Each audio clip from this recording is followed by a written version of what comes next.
పవన్ కళ్యాణ్ గారు సీఎం కాబోతున్నారా? ఇప్పుడు ఇది సోషల్ మీడియాలో చాలా చర్చనీయాంశంగా మారింది. ఒక పక్క కూటమి ప్రభుత్వం స్థిరంగా పరిపాలన సాగిస్తుంటే ఇప్పుడు పవన్ కళ్యాణ్ గారు సీఎం ఎలా అవుతారు? ముఖ్యంగా పవన్ కళ్యాణ్ గారు డిప్యూటీ సీఎంగా ఆంధ్రప్రదేశ్లో ఆయన పనితీరుని ప్రపంచవ్యాప్తంగా కొనియాడుతున్నారు, మనందరికీ తెలిసిందే. ముఖ్యంగా చంద్రబాబు నాయుడు గారిని కూడా ప్రతి సందర్భంలో కూడా పవన్ కళ్యాణ్ గారు పదే పదే ఆయన ఇంకొక 10 ఏళ్ళు 15 ఏళ్ళు సీఎంగా ఉండాలి, ఆంధ్రప్రదేశ్కి ఆయన విజనరీ, ఆయన సీనియారిటీ ప్రస్తుతం ఉన్నటువంటి పరిస్థితుల్లో ఆంధ్రప్రదేశ్కి చాలా అవసరం అనేది చెప్తున్నారు. ఇదే విధానాన్ని టీడీపీ కూడా ముందుకు తీసుకెళ్తున్నటువంటి పరిస్థితి. ఎందుకంటే ఆంధ్రప్రదేశ్లో పెట్టుబడులు రావాలన్నా, ఇక్కడ ఉండేటువంటి యువతకి ఉద్యోగ అవకాశాలు కావాలన్నా అది అవసరం అనేది పవన్ కళ్యాణ్ గారు మొదటి నుంచి, ఎలక్షన్ ముందు నుంచి భావించారు. కాబట్టే కూటమిని ఏర్పాటు చేయటంలో ఆయన ఒక మెట్టు దిగి మరి ఆయన ఆ కూటమిని ఏర్పాటు చేయటం కోసం ఎన్నో ఇబ్బందులు పడ్డారు, ఎన్నో మాటలు పడ్డారు. ఆయన ఒక సందర్భంలో కేంద్రం ప్రభుత్వం నుంచి కూడా, కేంద్ర పెద్దల నుంచి కూడా నేను తిట్లు తిన్నాను అనేటువంటిది మనకు వచ్చింది. అయితే ఇప్పుడు చంద్రబాబు నాయుడు గారు ఏదో వ్యక్తిగత పర్యటన నిమిత్తం ఆయన ఇతర దేశాలకు వెళుతున్నారు. ఒక 4 రోజుల పాటు ఆ పవన్ కళ్యాణ్ గారిని ఆ స్థానంలో, ముఖ్యమంత్రి స్థానంలో ఆయన్ని ఇన్ఛార్జ్ ముఖ్యమంత్రిగా ఇస్తున్నారు అనేది. ఇన్ఛార్జ్ ముఖ్యమంత్రి అంటే ఏంటి? ఇది చాలా మందికి తెలుసుకోవాలి. ముఖ్యంగా జన సైనికులు అంటే వాళ్ళకి ఏ చిన్నది వచ్చినా సరే సంతోషంగానే భావిస్తారు. అలాంటిది పవన్ కళ్యాణ్ గారు ముఖ్యమంత్రి స్థానం అనే పేరుకే చాలా హ్యాపీగా ఫీల్ అయిపోతున్నారు. ఇది రాజ్యాంగబద్ధమేనా కాదా? ఇది ఒక్కసారి తెలుసుకునే ప్రయత్నం చేద్దాం. ముఖ్యంగా ఏదైతే డిప్యూటీ సీఎం పదవి అనేది ఏదైతే ఉందో అది ఒక 6 వేలుగా అందరూ పోలుస్తూ ఉంటారు. అంటే అది పేరుకు మాత్రమే పదవి తప్ప, అలంకారమే తప్ప దానికి ఎటువంటి ప్రత్యేకమైనటువంటి అధికారాలు ఉండవు.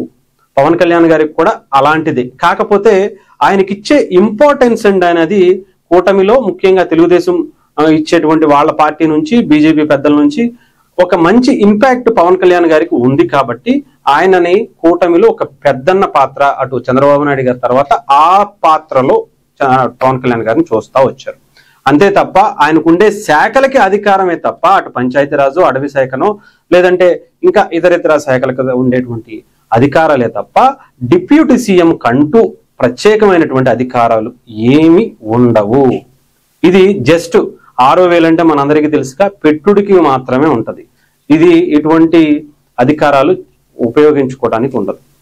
అయితే ఈ ఏదైతే ఇన్ఛార్జ్ ముఖ్యమంత్రి అనేది ఏదైతే ఉందో ఇది కూడా అంతే. చెప్పాలంటే డిప్యూటీ సీఎం అనే పదవి కన్నా ఇది ఇంకా తక్కువగానే చూడాలి.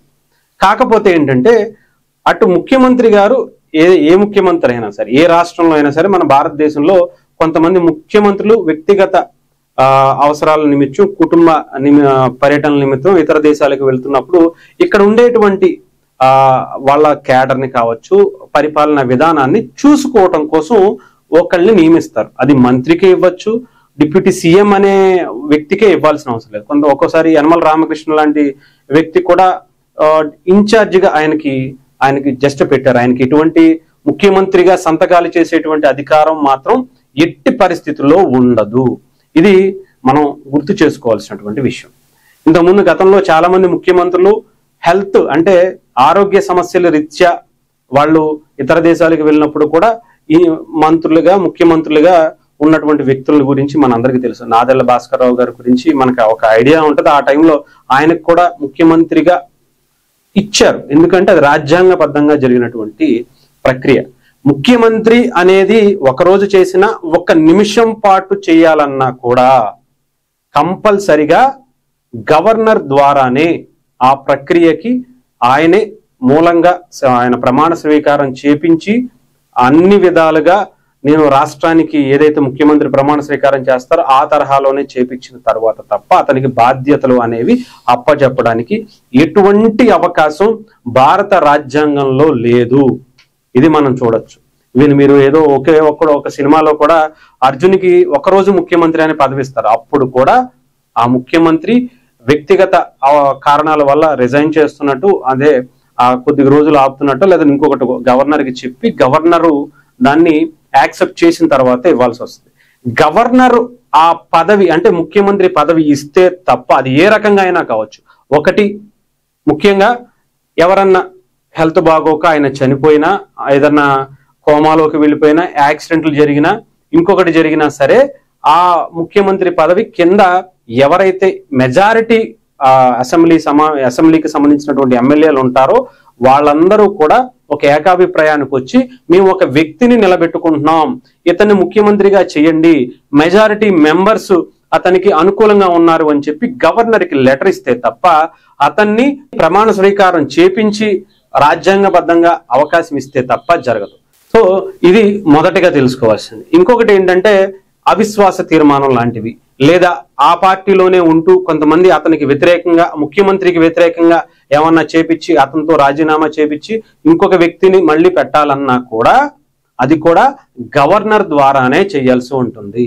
ఇలాంటివి మనం తెలుసుకోవాల్సినటువంటి విషయాలు. ఏదో మాటకి ఇచ్చేశారు కదా, ఇలాంటివి చేసేస్తే అంత ఈజీనా, ముఖ్యమంత్రి పదవి అంత ఈజీగా వచ్చేస్తుందా అనేది అంటే ప్రస్తుతం ఉన్నటువంటి పరిస్థితుల్లో అది అసాధ్యంగానే చూడాలి. ఇక్కడ ఉన్నటువంటి మెజారిటీ ఎమ్మెల్యేలు ఎవరైతే ఉన్నారో వాళ్ళు ఎన్నుకుంటే తప్ప, అది పార్టీలకు అతీతంగా జరిగిన, పార్టీలో ఉంటూ ఒక పార్టీకి సంబంధించినటువంటి వ్యక్తులు చేయాలన్నా కూడా అది గవర్నర్ ద్వారా చేస్తే తప్ప అది ముఖ్యమంత్రి పదవి అవదు. అతనికి ఆ అధికారాలు, ముఖ్యమంత్రికి ఉండేటువంటి అధికారాలు రావు. ఇది మనం బాగా గుర్తు తెచ్చుకోవాల్సినటువంటి విషయం. సో పవన్ కళ్యాణ్ గారి విషయంకి వస్తే ఆయన కూటమి ఇప్పుడు చాలా వెల్ సెటిల్డ్ గా ఆంధ్రప్రదేశ్ లో పరిపాలన సాగిస్తున్నారు చంద్రబాబు నాయుడు గారితో.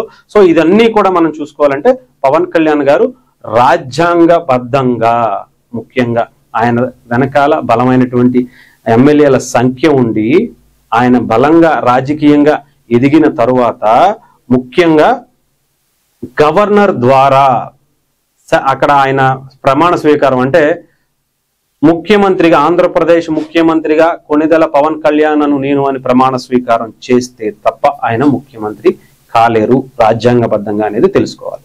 సో ఇవన్నీ కూడా ఊహాగానాలే. ఇన్ఛార్జిగా ఇచ్చినా అది పెద్ద ఆశ్చర్యపోయిన అవసరం లేదు.